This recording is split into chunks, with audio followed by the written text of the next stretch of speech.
அஸ்ஸலாமு அலைக்கும் வரஹ்மத்துல்லாஹி வபரகாத்துஹு. கண்ணியத்திற்குரிய பெருமக்களே, உலகத்துல நமக்கு நிறைய ஆசைகள் இருக்கு. அதுல உதாரணத்துக்கு பாருங்களேன், அல்லாஹ் நம்மளை நேசிக்கணும், நம்மளை பிரியப்படணும் அப்படின்ற ஆசை இருக்குது.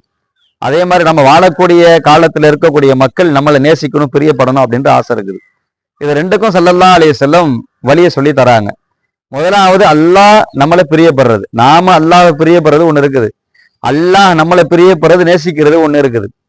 இப்ப இதுக்கு ஸல்லல்லாஹு அலைஹி வஸல்லம் வழியை சொல்றாங்க. அல்லாஹ் நம்மளை நேசிக்கணும் அப்படின்னா, உலகத்துல வாழும்போது நீங்கள் பற்றற்றவர்களாக வாழுங்க. உலகத்தை நீங்க தொடர்ந்து அல்லாஹ்வுக்காக வாழுங்க. எந்த தேவையாக இருந்தாலும் அல்லாஹ்விடத்துல கேட்டு வாழுங்க. அல்லாஹ் உங்களை பிரியப்படுவான். அடுத்து ரெண்டாவது சொல்றாங்க, மக்கள் நம்மளை பிரியப்படுறதுக்கு, நேசிக்கிறதுக்கு வழியை சொல்றாங்க ஸல்லல்லாஹு அலைஹி வஸல்லம்.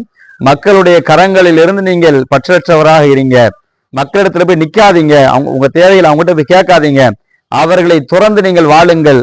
மக்கள் உங்களை பிரியப்படுவாங்க என்பதாக ஸல்லல்லாஹு அலைஹி வஸல்லம் அவங்க சொல்லி தராங்க. அதனால பெருமக்களே, இந்த இரண்டையும் உள்ளத்தில் நிறுத்தி அல்லாஹ் நம்மளை பிரியப்படணும், மக்கள் நம்ம பிரியப்படணும். இந்த இரண்டையும் நம்ம என்ன செய்யும், வாழ்க்கையில கொண்டு வருவோம்.